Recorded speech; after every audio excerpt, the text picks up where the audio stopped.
দরজা জানালা বন্ধ করে দাও।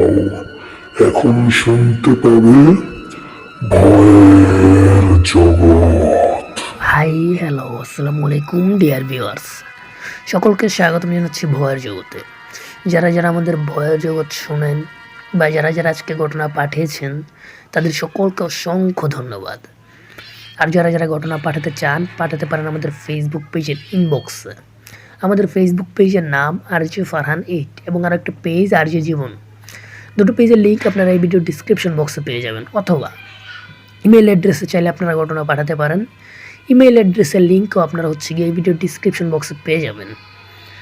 সো গিয়ে চলুন আমরা আজকে আমাদেরকে যিনি প্রথম ঘটনাটি পাঠিয়েছেন তার ঘটনাটি পড়ছি। উনি যেভাবে লিখেছেন আমি ঠিক সেভাবে পড়ার চেষ্টা করছি। ঘটনাটি পাঠিয়েছেন, তার আইডি নাম আকাশ মিয়া। আসসালামু আলাইকুম ভাইয়া। ঘটনাটি ঘটেছিল 2010 সালের দিকে। তপু নামের এক যুবক রেলওয়ে সিগন্যাল ইঞ্জিনিয়ার হিসেবে বদলি হয়ে লালমনিরহাটের এক প্রত্যন্ত স্টেশনের পাশেই তাকে থাকার জন্য একটা পুরনো আমলের কোয়ার্টার দেওয়া হয়।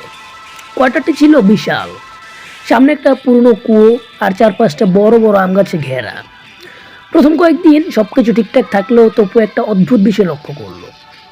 সে ঘরে একা থাকলেও তার মনে হতো কেউ একজন সবসময় তার উপর নজর রাখছে। ডাইনিং টেবিলে বসে যখন সে রাতের খাবার খেত তখন তার মনে হতো রান্নাঘরের অন্ধকার কোণ থেকে কেউ উঁকি দিচ্ছে, কিন্তু তাকালেই দেখতো কেউ নেই। এক রাতে সে যখন ঘুমানোর চেষ্টা করছিল তখন শুনতে পেল রান্নাঘরে থালা বাসন নড়াচড়া করার শব্দ। সে ভাবলো হয়তো ইঁদুর, কিন্তু শব্দের ধরনটা ছিল এমন যেন কেউ খুব যত্ন করে টেবিলে খাবার সাজাচ্ছে। একদিন তপু দুপুরবেলা বাড়ির সামনের পুরনো কুয়োটির কাছে গেল। কুয়োটি অনেক গভীর আর তার ভেতর থেকে একটা ভ্যাপসা পচা গন্ধ আসছিল। হঠাৎ সে কুয়োর ভেতরে নিজের প্রতিচ্ছবি দেখতে গিয়ে শিউরে উঠল। পানির ভেতর তার নিজের চেহারা পাশে আরও একটা অস্পষ্ট মুখ দেখা যাচ্ছিল, এক মহিলার মুখ যার চুলগুলো দীর্ঘ এলোমেলো। তপু চোখ সরিয়ে নিয়ে আবার তাকাতেই দেখলো শুধু নিজের মুখটাই দেখা যাচ্ছে। সেদিনটাতে কেয়ারটেকার কাশেম মিয়াকে সে জিজ্ঞেস করলো, এই বাড়িতে কি আগে অন্য কেউ থাকতো? কাশেম মিয়া আমতা আমতা করে শুধু বলল, সাব, রাইতে কুয়োর ধারে যাইয়েন না আর ডানে বামে তাকাইয়েন না। ঘটনার চরম মুহূর্ত আসে এক অমাবস্যার রাতে। সেদিন এলাকায় খুব ঝড় বৃষ্টি হচ্ছিল। রাত তখন 1টা বাজে। হঠাৎ তপুর কানে এলো এক করুণ কান্নার শব্দ। মনে হচ্ছিল বাড়ির পেছনের বারান্দা থেকে কেউ ফুপে ফুপে কাঁদছে। তপু টর্চ হাতে নিয়ে সাহস সঞ্চয় করে বারান্দার দরজা খুলল। বাইরে তাকিয়ে তার রক্ত হিম হয়ে গেল। দেখলো সেই পুরনো কুয়োর পাড়ে একজন মহিলা বসে আছে, তার পিঠ তপুর দিকে ঘোরানো। মহিলাটি সাদা শাড়ি পরা, কিন্তু শাড়িটা ভেজা আর কাদায় মাখা। তপু কাপা কাপা গলায় জিজ্ঞেস করলো, আপনি কে? মহিলাটি কোনো উত্তর দিল না। হঠাৎ সে খুব ধীর গতিতে মাথাটা 180 ডিগ্রি ঘুরিয়ে তপুর দিকে তাকালো। তার মুখে কোনো চামড়া ছিল না, শুধু মাংসপিণ্ড আর কোটরগত দুটো জলজলে চোখ। মহিলাটি ফিসফিস করে বলল, আমার বাচ্চা দুটো কুয়োর ভেতর থেকে বের করে দাও, ও খুব কাঁদছে। তপু ভয় চিৎকার দিতে চাইলো, কিন্তু তার গলা দিয়ে কোনো শব্দ বের হচ্ছিল না। সে দেখলো মহিলাটি কুয়োর পাড় থেকে উঠে ভাসমান অবস্থায় তার দিকে এগিয়ে আসছে। বাতাসের তাপমাত্রা যেন হিমাস্কের নিচে নেমে গেল। তপু দৌড়ে ঘরের ভেতর ঢুকে দরজা বন্ধ করে দিল। কিন্তু অদ্ভুত ব্যাপার হলো, বন্ধ দরজার নিচ দিয়ে কালো রঙের পচা পানি ঘরের ভেতর ঢুকতে শুরু করলো। সেই পানির সাথে ভেসে আসছিল ছোট বাচ্চার কান্নার শব্দ। তপু সারা রাত জায়নামাজে বসে কাঁপতে কাঁপতে দোয়া পড়তে থাকলো। ভোরের আলো ফুটতেই সে তার ব্যাগ গুছিয়ে এক কাপড়ে স্টেশন মাস্টারের অফিসের দিকে দৌড় দিল। পরে স্টেশন মাস্টারের কাছ থেকে জানা যায় 80-র দশকে ওই কোয়ার্টারে এক স্টেশন মাস্টারের স্ত্রী তার ছোট সন্তানকে নিয়ে কুয়োর পাড়ে মারা গিয়েছিলেন। কেউ বলে তার আত্মহত্যা করেছিলেন, কেউ বলে খুন। তারপর থেকেই যারাই ওই বাড়িতে থাকার চেষ্টা করেছে তারা কেউ 1 সপ্তাহে বেশি টিকতে পারেনি। তপু আর সেখানে ফিরে যায়নি। সেদিনের পর থেকে সে আজও রাতের অন্ধকারে একা থাকতে ভয় পায়। এটাই ছিল ভাই আমার ঘটনা। আসসালামু আলাইকুম। ওয়ালাইকুম আসসালাম। এবং ঘটনাটি আমরা পড়ে দিলাম এবং আমরা যাব আমাদের পরবর্তী ঘটনায়। পরবর্তী ঘটনাটি পাঠিয়েছেন আমাদেরকে ইয়াসমিয়া। সো নিজেও লিখেছেন, আমি ঠিক সেভাবে পড়ার চেষ্টা করছি এবং আমি এই ঘটনাটি পড়ার আগে আপনাদেরকে একটু বলে দিচ্ছি, এই ঘটনাটা একটু বেশি ভয়ঙ্কর। সো একটু বেশি হারহিম করা একটি স্টোরি। যাদের হার্টে সমস্যা আছে তারা এই ঘটনাটি শোনা থেকে বিরত থাকবেন। সো চলুন আমরা গিয়ে ওনার মতো করেই ওনার ঘটনাটা পড়ছি। আসসালামু আলাইকুম ভাইয়া। ঘটনাটি ঘটেছিল 2019 সালের সেপ্টেম্বর মাসে। আবির আর তার 3 বন্ধু সাইমন, রাতুল আর নীল প্ল্যান করলো তারা সাভারের নির্জন এলাকায় থাকা এক পুরনো রাজবাড়িতে কয়েক রাত কাটাবে। বাড়িটি বিশাল, চারদিকে জঙ্গল আর মাঝখানে ভেঙে পড়া নোনাধরা ইটের দালান। স্থানীয়দের কাছে এটি অভিশপ্ত বাড়ি হিসেবেই পরিচিত থাকলেও তারা আধুনিক যুগের ছেলে, তাই তারা এসব বিশ্বাস করতো না। তারা রাজবাড়ির মূল অংশে না থেকে পাশের একটি তুলনামূলক ভালো থাকা আউট হাউসে আস্তানা গাড়ল। প্রথম রাতটি ছিল অদ্ভুত রকমের শান্ত, কিন্তু রাত যখন 3টা বাজে তখন নীল হঠাৎ খেয়াল করলো দোতলার সিঁড়িতে কেউ যেন পাথর ঘষছে।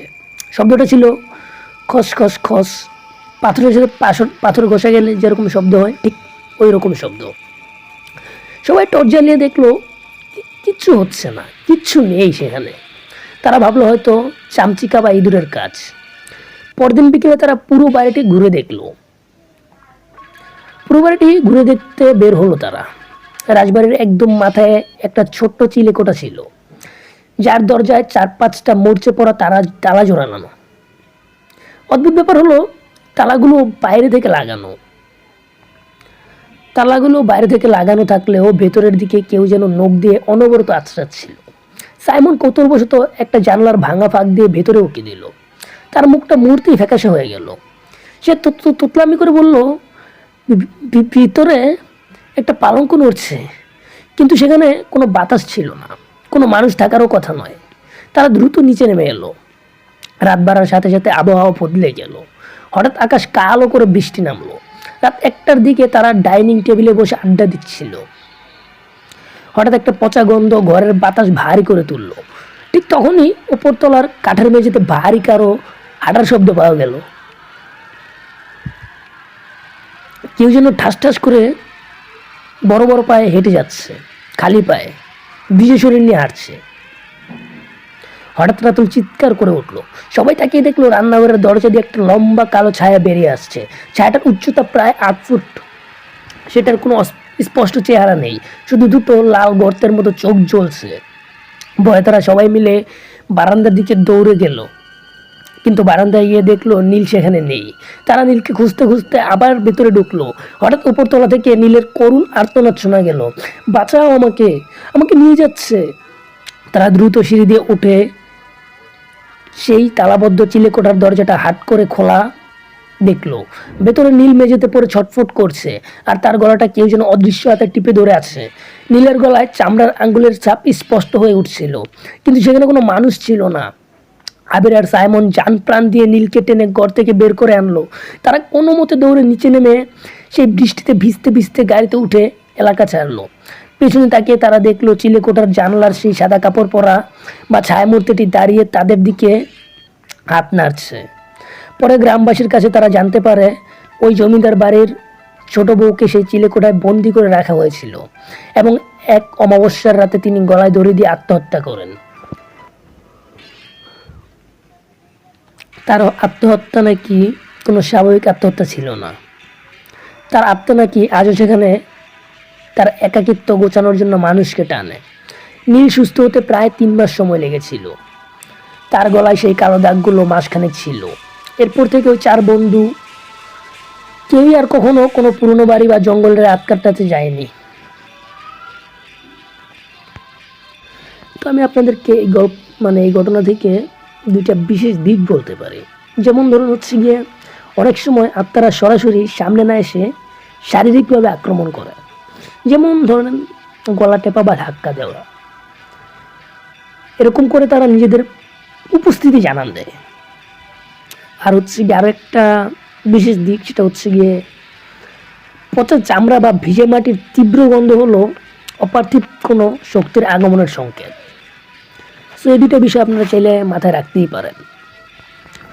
আরেকটা কথা আমি আপনাদেরকে এই মাঝে জানিয়ে দিতে চাই পরবর্তী ঘটনায় যাওয়ার আগে, সেটা হচ্ছে গিয়ে যারা যারা আমাদেরকে ঘটনা পাঠাতে চান পাঠাতে পারেন আমাদের ফেসবুক পেজের ইনবক্সে। আমাদের ফেসবুক পেজের নাম আরজু ফারহান 8 এবং আরেকটা পেজ আরজু জীবন। দুটো পেজের লিঙ্ক আপনারা এই ভিডিও ডিসক্রিপশন বক্সে পেয়ে যাবেন। আর হচ্ছে গিয়ে ইমেল অ্যাড্রেসে চাইলে ঘটনা পাঠাতে পারেন। ইমেল অ্যাড্রেসটা হচ্ছে গিয়ে আপনারা আমাদের ভিডিওর ডিসক্রিপশন বক্সে পেয়ে যাবেন।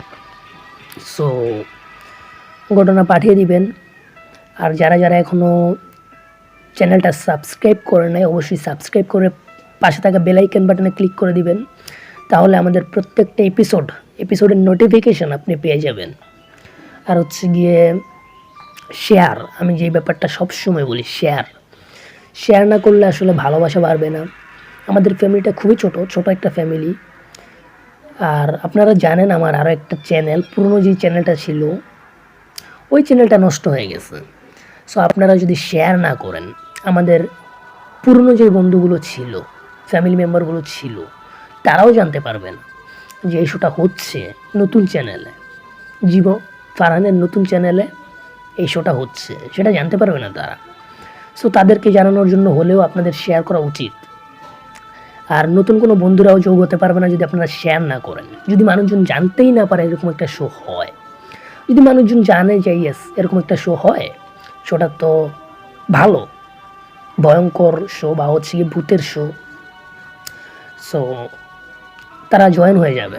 যারা আসলে ভয় পেতে ভালোবাসে তাদের জন্যই তো আমাদের এই অনুষ্ঠানগুলো করা। সো আপনারা যদি শেয়ার না করেন তাহলে হচ্ছে কি আমরা অনেক ঘটনা পাবো না। আর অনেক ঘটনা না পেলেও একটা সময় আমাদের এই শোটা বন্ধ করে দিতে হবে, যেহেতু আপনাদের ঘটনাগুলো নিয়েই সাজানো হয় আমাদের ভয়ের জগৎ। সো আমি চাই আপনারা শেয়ার করবেন আর আমাদের এই শোটা অনেকটা বড় হোক, অনেকটা সময় ধরে যেন আমি এই শোটা করতে পারি এবং হচ্ছে গিয়ে আপনাদের ভালোবাসা নিয়েই এগিয়ে যেতে চাই। সেই জন্য অবশ্যই শেয়ারটা করবেন। সো চলুন আমরা যাই হচ্ছে গিয়ে আমাদের পরবর্তী ঘটনায়। তো আমাদের পরবর্তী ঘটনাটি যিনি পাঠিয়েছেন আমাদেরকে, তার আইডির নাম হচ্ছে নুহা নীলা। সো নিজে বলে লিখেছেন, আমি ঠিক সেভাবেই পড়ার চেষ্টা করছি। আসসালামু আলাইকুম ভাইয়া। ঘটনাটা ঘটেছিল 2015 সালের শীতকালে। রফিক নামের একজন অভিজ্ঞ শিকারী এবং তার সাথে 3 বন্ধুর একটি ছোট দল সুন্দরবনের ভেতরে একটু গহীন এলাকায় ক্যাম্প করেছিল। তাদের সাথে ছিল গাইড হিসেবে স্থানীয় একজন বয়স্ক মানুষ যার নাম করিম চাচা। করিম চাচা বারবার সতর্ক করেছিলেন যেন কেউ সূর্যাস্তের পর নৌকার বাইরে না যায়। বিশেষ করে মৃতচরা নামের একটা জায়গার কথা তিনি বলেছিলেন, যেখানে আগে অনেক মানুষ বাঘের পেটে গেছে অথবা নিখোঁজ হয়েছে। করিম চাচা বলেছিলেন এই জঙ্গলের বাতাস সবসময় কথা বলে না, মাঝে মাঝে নকল গলার স্বর দিয়ে শিকার ধরে। দ্বিতীয় রাতে বনের মাঝখানে খালে তাদের নৌকা নোঙর করা ছিল। চারদিকে কুয়াশার সাদা চাদর আর বনের ভেতর থেকে ভেসে আসা নাম না জানা হাজারো পোকা আর পাখির ডাক। মাঝরাতে রফিকের ঘুম ভেঙে গেল অদ্ভুত এক গলার আওয়াজে। সে শুনল বনের ভেতর থেকে তার ছোট বোন, যে কিনা এখন ঢাকায় আছে, সে তাকে ডাকছে, ভাইয়া, ও ভাইয়া, আমি এখানে আটকে গেছি, আমাকে বাঁচাও। রফিক জানতো এটা অসম্ভব, কিন্তু আওয়াজটা এতই করুণ আর বাস্তব ছিল যে সে হিতাহিত জ্ঞান হারিয়ে নৌকার ছাদ থেকে নেমে পড়ল। তার মনে হচ্ছিল কেউ একজন তাকে অদৃশ্য সুতো দিয়ে টেনে জঙ্গলের গভীরে নিয়ে যাচ্ছে। রফিক যখন কর্দমাক্ত মাটির ওপর দিয়ে বনের ভেতর ঢুকছে, সে দেখলো তার সামনে কুয়াশার মধ্যে একটা মানুষের অবয়ব দ্রুত হেঁটে যাচ্ছে। রফিক যত জোরে দৌড়াচ্ছে সেই ছায়াটাও তত দূরে চলে যাচ্ছে। হঠাৎ সে খেয়াল করলো বনের পশু পাখির ডাক একদম বন্ধ হয়ে গেছে। চারপাশটা যেন হিমাস্কের মতো ঠান্ডা। হঠাৎ তার পা আটকে গেল একটি পুরনো গাছের শিকড়ে। সে যখন টর্চ জ্বালালো দেখলো সে দাঁড়িয়ে আছে ঠিক মৃতচরার এক পুরনো কবরের ওপর, আর তার ঠিক সামনেই সেই ছায়াটি দাঁড়িয়ে আছে, কিন্তু তার কোনো পা নেই। সে বাতাসের ওপর ভাসছে। ছায়াটি ধীরে ধীরে পেছন ফিরল। রফিক দেখলো তার বোনের চেহারা নয়, বরং এক বিপৎস পচা গলে যাওয়া মুখ, যার লম্বা জিভ ঝুলে আছে বুক পর্যন্ত। লোককথা অনুযায়ী একে বলা হয় বনবিবির অভিশপ্ত আত্মা বা কোনো অশরীরী শিকারী। সেই বিভীষিকা দেখে রফিক চিৎকার দিতে চাইল, কিন্তু দেখলো তার মুখে কোনো শব্দ বের হচ্ছে না, তার শরীর পাথর হয়ে গেছে। ঠিক সেই মুহূর্তে পেছন থেকে করিম চাচার চিৎকার শোনা গেল। তিনি হাতে জ্বলন্ত মশাল আর মন্ত্রপুত জল নিয়ে ছুটে এলেন। করিম চাচা চিৎকার করে বললেন, চোখ বন্ধ কর রফিক, ওইদিকে তাকাস না। করিম চাচা কোনো মতে রফিককে টেনে নৌকায় ফিরিয়ে আনেন। পরদিন সকালে রফিক দেখলো তার সারা শরীরে কাদা নয়, বরং মানুষের পচা রক্ত লেগে আছে, অথচ তার শরীরে কোনো ক্ষত নেই। করিম চাচা পরে জানান, রফিক যদি আর 5 মিনিট ওই ছায়ার সামনে থাকতো তবে তার আত্মা ওই জঙ্গলের অংশ হয়ে যেত। রফিক ঢাকা ফেরার পর প্রায় 2 মাস কথা বলতে পারেনি। আজও নির্জন রাতে সে তার বোনের গলার আওয়াজ শুনতে পায়, কিন্তু সে জানে এটা তার বোন নয়, ওটা সুন্দরবনের সেই মৃত চড়ার ডাক। এটাই ছিল ভাই আমার ঘটনা। আসসালামু আলাইকুম। ওয়ালাইকুম আসসালাম। এবং এই গল্পের রহস্যময় দিকগুলো যদি আমি আপনাদেরকে একটু তুলে ধরি, যেটা হচ্ছে নকল স্বর। সুন্দরবন বা গভীর জঙ্গলের অশরীরী আত্মারা প্রায়ই প্রিয়জনের গলায় ডাক দেয়, যাতে মানুষ একা নির্জনে চলে যায়। এবং স্তব্ধ প্রকৃতি, কোনো অপার্থিব শক্তির উপস্থিতিতে পশু পাখিরা সবার আগে চুপ হয়ে যায়। তো আপনারা চাইলে হচ্ছে গিয়ে এই দুটো বিষয় একটু মাথায় রাখতে পারেন। সো হচ্ছে গিয়ে আজকে যারা যারা ঘটনা পাঠিয়েছিলেন তাদের সকলকে অসংখ্য ধন্যবাদ। এবং হচ্ছে গিয়ে যারা যারা ঘটনা পাঠাতে চান পাঠাতে পারেন আমাদের ফেসবুক পেজের ইনবক্সে। আমাদের ফেসবুক পেজের নাম আরজে ফারহান 8 এবং আরও একটা পেজ আরজে জীবন। দুটো পেজের লিঙ্ক আপনারা এই ভিডিও ডিসক্রিপশন বক্সে পেয়ে যাবেন। এবং যাদের কাছে ভালো লাগছে তারা অবশ্যই একটা লাইক করবেন, কেমন লাগছে সেটা জানাতে পারেন ভিডিওর কমেন্ট বক্সে। এবং হচ্ছে গিয়ে যারা যারা এখনও চ্যানেলটা সাবস্ক্রাইব করেন নাই অবশ্যই সাবস্ক্রাইব করে দিবেন। সাবস্ক্রাইব করে পাশে থাকা বেল আইকনে ক্লিক করে দিন। সাবস্ক্রাইব করলে কি হবে? সাবস্ক্রাইব করলে আসলে আমার যখনই হচ্ছে গিয়ে এপিসোডগুলো আপলোড দিব সবার আগে আপনার কাছে নোটিফিকেশনটা যাবে। সো অবশ্যই চ্যানেলটা সাবস্ক্রাইব করে রাখতে হবে।